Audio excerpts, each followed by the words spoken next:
मेरी नई बहू हमेशा उदास रहती थी और जब भी वह मायके जाती थी वहीं से उसकी माँ का फोन आता था और हर फोन के साथ एक नई शर्त, एक नई धमकी और एक नया डर जुड़ जाता था।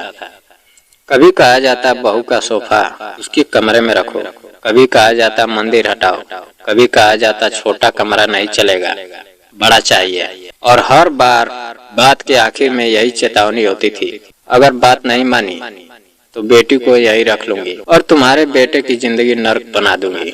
लेकिन मुझे तब अंदाजा नहीं था कि इन मांगों को मानते मानते एक दिन मैं ऐसा कदम उठा बैठूंगी कि मेरे ही माँ बाप की पूरी जिंदगी नर्क बन जाएगी। घर की दहलीज पर खुशियों के कदम पड़े।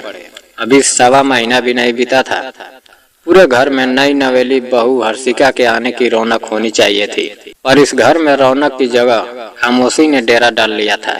सुगंधा जी ने बड़े अरमानों से अपने इकलौते बेटे राघव के लिए हर्षिका को चुना था।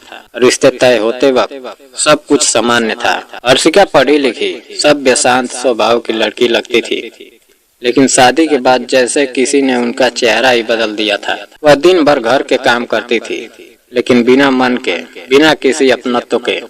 उसकी आंखों में वह चमक नहीं थी जो एक नई बहू की आंखों में होती है। वह हर वक्त चुप रहती, जैसे किसी अनकहे डर में जी रही हो। सुगंधा जी जब भी उससे बात करने की कोशिश करती, वह नजरें चुरा लेती थी।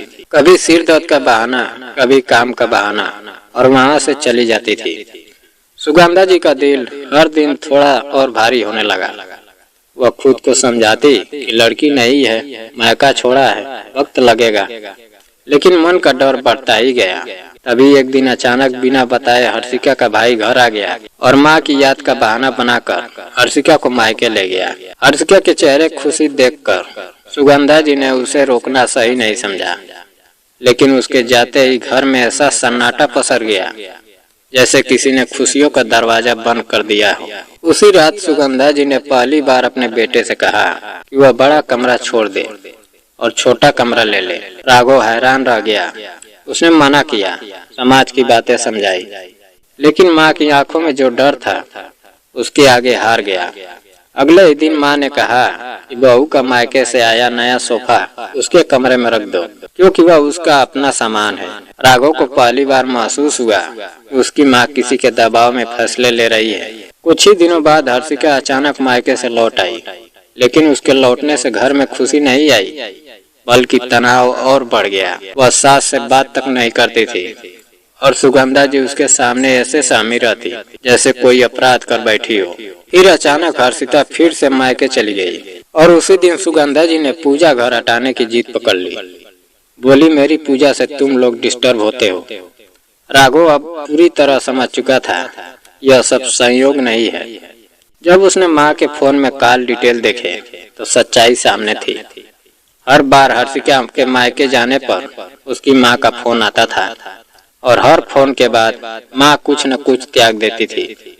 कमरा, सोफा, मंदिर, आत्मसम्मान और धीरे धीरे अपनी पहचान भी। राघव ने माँ से सच पूछना चाहा, लेकिन माँ ममता के कारण टूटती रही, चुप रही, और उस चुप्पी में घर की नींव हिलती गई। तभी एक रात हर्षिका की माँ का आखिरी फोन आया, जिसमें उसने साफ साफ कहा, अब तुम्हें यह घर भी बहू के नाम करना होगा, वरना बेटी यही रहेगी और तुम्हारा बेटा तड़पता रहेगा। उस रात सुगंधा जी पूरी तरह टूट गई और अगली सुबह उन्होंने ऐसा फैसला लिया जिसने पूरे घर को हमेशा के लिए बदल दिया। क्योंकि जब रिश्तों में प्यार नहीं, डर राज करने लगे और जब माँ अपने बेटे को बचाने के लिए खुद को मिटाने लगे, तब समझ लेना चाहिए कि कहानी अब खुशहाल अंत की नहीं, बल्कि एक दर्दनाक सच्चाई की ओर बढ़ चुकी है। और यही वो मोड़ था जहाँ से एक माँ की ममता ने उसे वह कदम उठाने पर मजबूर कर दिया जिसने पूरे परिवार की जिंदगी हमेशा के लिए बदल दी।